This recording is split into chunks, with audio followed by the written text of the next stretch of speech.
تو بنیادی طور پر تین چیزیں ہیں. ایک تو اصول دین ہے اور دوسری چیز فروع دین ہے. پھر فروع دین کی آگے دو قسمیں اور بن جاتی ہیں.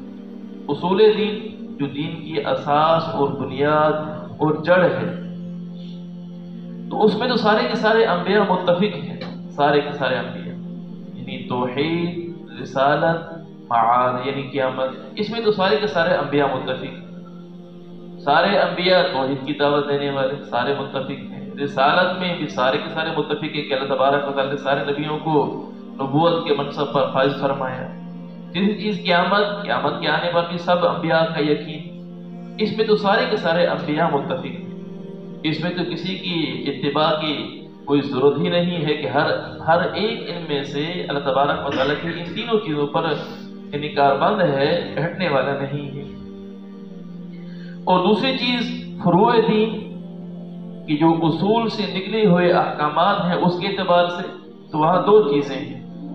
ایک ہے قواعد کلیہ کے اعتبار سے، قواعد کلیہ کے اعتبار سے کہ جن قواعد کی بنیاد پر جزوی احکام نکلتے ہیں.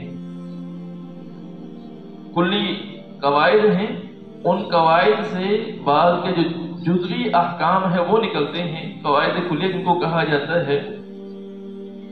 تو اس کو ملت سے تعبیر کیا جاتا ہے، اس قسم کو ملت سے تعبیر کیا جاتا ہے. تو اللہ تبارک و تعالیٰ قواعد کلیہ میں حضور صلی اللہ علیہ وسلم کو اس بات کا حکم دے رہے ہیں کہ قواعد کلیہ میں حضرت ابراہیم علیہ السلام کی ملت کی اتباع کرنی.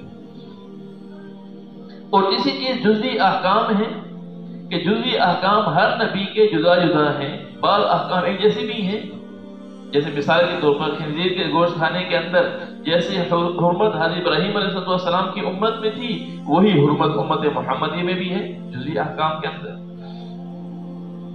تو جزوی احکام میں ہر نبی کے یعنی ہر رسول کے اپنے شریعت تھی اور اپنے اللہ تبارک و تعالیٰ کو احکامات عطا فرمائے ہیں.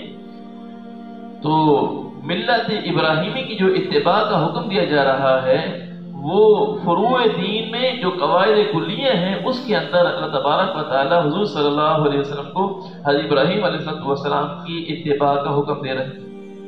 باقی جزوی احکام حضرت ابراہیم علیہ السلام کی ملت کے الگ تھے، حضور صلی اللہ علیہ وسلم کی امت کے الگ ہیں.